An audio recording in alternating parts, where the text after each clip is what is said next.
In the heart of Oduma, a small village tucked between rolling hills and winding streams, storytelling was not just a pastime, but a way of life. Every evening, after the day's work was done, the villagers would gather under the great iroko tree to share tales of bravery, mischief, and wisdom. It was during one such gathering that Baba Onwuma, the elder who had traveled far beyond the borders of Oduma, returned with a story that would stir the hearts of two curious cousins, Obi and Kelechi. Baba Onwuma was a man of mystery.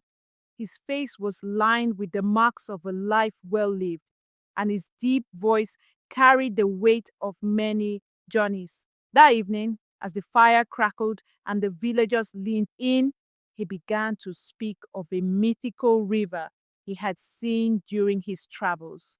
A river where the water sparkled like diamonds under the moonlight, and where the spirits of the ancestors were said to dwell. It is called the River of Memories, Baba Onwuma said, his eyes glinting in the firelight. They say those who drink from its waters can see the past clearly, even the memories of their forefathers. The villagers murmured in awe.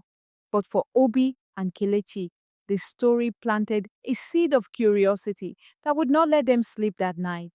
Do you think the river is real? Kelechi asked, his voice barely above a whisper as they lay on their raffia mat under the stars.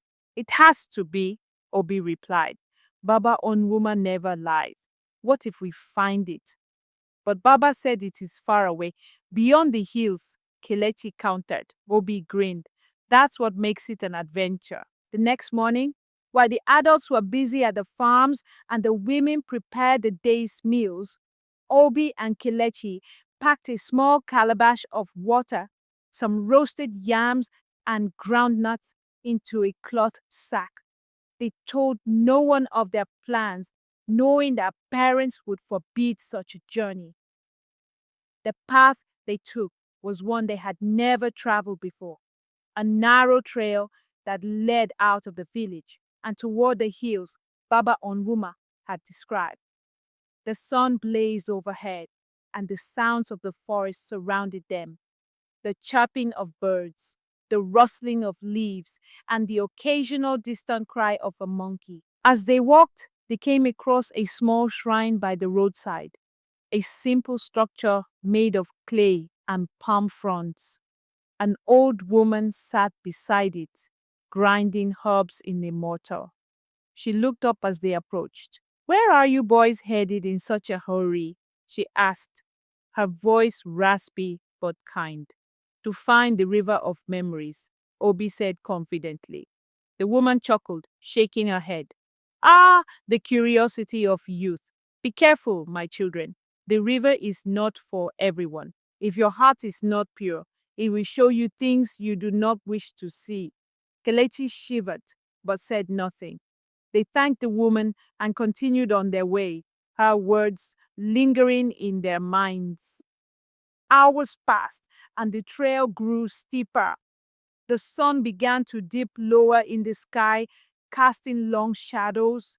Just as they were beginning to wonder if they had made a mistake, they heard the faint sound of water rushing. "It must be close," Obi exclaimed, his energy renewed. They followed the sound until they reached a clearing.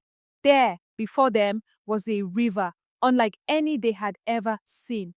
The water shimmered, catching the last rays of sunlight, and the air around it felt cool and still, as if the world itself was holding its breath.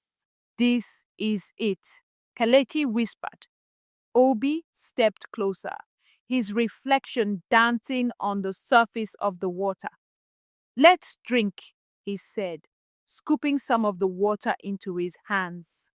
Kelechi hesitated, remembering the old woman's warning, but seeing Obi drink without hesitation, he followed suit. The water was cool and refreshing, but as soon as it touched their lips, the world around them began to change. The trees seemed to sway in an unseen wind, and the river surface rippled with images of people they did not recognize but somehow felt connected to. Obi saw a man standing proudly in a field of yams, his face streaked with sweat and determination.